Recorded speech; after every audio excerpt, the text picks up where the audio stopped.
Tonight on the Night Team.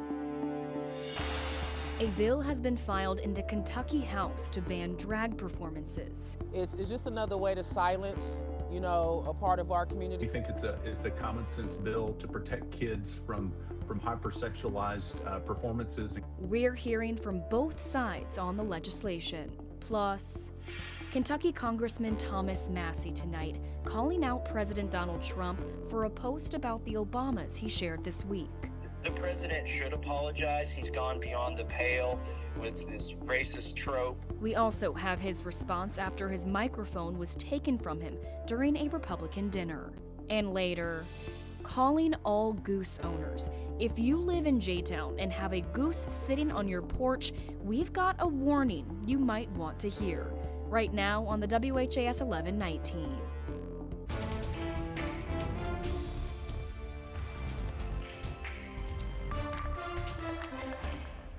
Well, here at 11 o'clock, the Seattle Seahawks are the official winners of Super Bowl 60, beating the New England Patriots 29-13. You're taking a live look at Seattle right now, where they're celebrating their big win. And then here's also a look at a bar in Seattle at the exact moment the play clock ran out, solidifying the win for Seattle. The last time the Seahawks made it to the Super Bowl in 2015, they lost to the Patriots, a redemption arc everyone likes to see, well, everyone but Patriots fans. And thanks for joining us here on the Night Team. I'm Alex Dieterer, and we're joined with meteorologist Austin Evans. And although it's warmer near the coast, our warmer temperatures this week might be just enough to melt the snow still sticking around. I'm keeping all my fingers crossed for that. All the fingers will be crossed all this week to get rid of this nasty snow that is still plaguing Kentuckiana. Now, it's not going to go away all at once immediately, but through this week, a good chunk of it should go away. The mountains, not so much. But we do have a temperature change of 3 degrees in the positive direction over the past 24 hours, and we're going to continue to see that go up. It's a chilly night here in Kentuckiana. Major warm-up begins tomorrow, and then we're tracking some rain chances on the way. Here's a live look from our First Savings Bank Jeffersonville camera overlooking downtown Louisville. Temperatures really haven't moved all that much since we last spoke at 6 o'clock, and then we can see temperatures have dropped a little bit in the southern zones of Kentuckiana. Details on this week coming up in a few minutes. Thank you, Austin.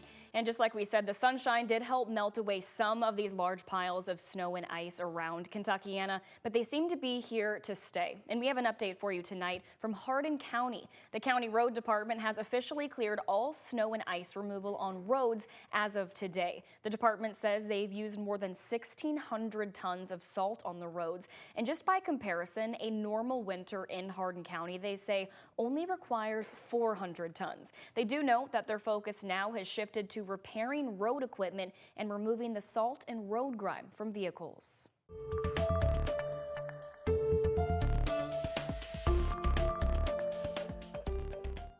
Well, new here tonight, a bill to ban drag performances has been filed in the Kentucky legislature this session. House Bill 360 would make these performances illegal and add penalties for violating it. WHAS 11 Night Team's Clarice Shaley hears from both sides of the issue tonight that's been brought up to the Kentucky legislature before.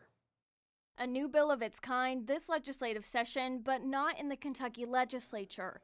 House Bill 360, filed by Eastern Kentucky Republican Representative Scott Sharp, makes public adult performances a crime, or drag shows. The bill describes them as a sexually explicit performance involving male or female impersonators. Similar bills passed in the Kentucky Senate in 2023 and 2024, but failed in the House. It's just another way to silence a part of our community. Ebony Cross is the executive director of the Louisville Pride Foundation. If passed, the bill would change the Louisville Pride Festival put on by the foundation. House Bill 360 also includes penalties when violated.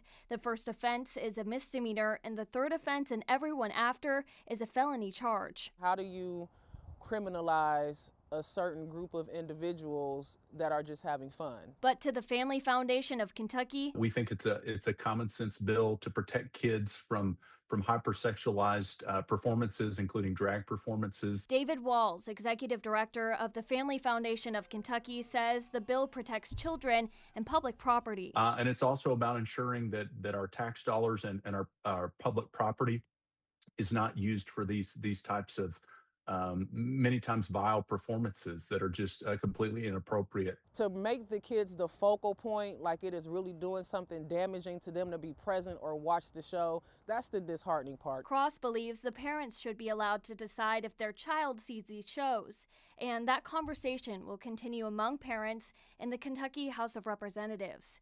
In Louisville, Clarice Shaley, WHAS11 Night Team, on your side.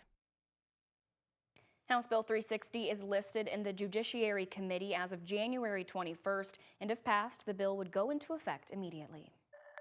Only here on WHAS 11, Kentucky Congressman Thomas Massie says President Donald Trump should apologize for the racist video of the Obamas shared on his social media page. Massie, a Republican, says the post depicting Barack and Michelle Obama as apes went too far. He talked to WHAS 11 political reporter Isaiah Kim Martinez over the phone this morning. The president should apologize. He's gone beyond the pale with this racist trope. Some of what he does is brash. It's funny, but he's gone past that line, and the public is pushing back in this instance. The post was later deleted, but Donald Trump denied he made a mistake. He said the White House didn't realize the clip of the Obamas was at the end of the video that was only supposed to be about voter fraud. We also asked Massie about the incident at a GOP event in Oldham County Friday night. The video shows Republican Kentucky House Speaker David Osborne take the microphone away from the congressman as he spoke. Today, Massie acknowledged he went over his allotted speaking time, but he did offer this context. They had given the Senate candidates 8 minutes, and right before I got up, they reminded me that I only had 5 minutes, but I asked for a little extra time to defend my wife, who had been attacked by Donald Trump on social media. There is some disdain, I think, from the Speaker Osborne toward me. It's not reciprocal. I'm not upset with him. So far, David Osborne and his office have not commented about the incident. Massie is in the midst of a high-profile re-election campaign in Kentucky's 4th Congressional District, where he has served since 2012. And new tonight, the Jeffersontown Police Department is asking you for your help in finding what they're calling a goose wrangler. This new video comes from the porch of a home in J-Town, where the department says multiple residents have reported their porch goose was stolen overnight. On Facebook, the department writes, quote, "The J-Town Goose Wrangler should be at the gym at 1 a.m. instead of targeting innocent geese." In the video, you can hear a person yelling the name Brian from the diesel truck as the goose wrangler runs off. And if you've had a theft like this occur overnight, if you're missing your goose, the department is asking you to call 502-267-0503 and let them know.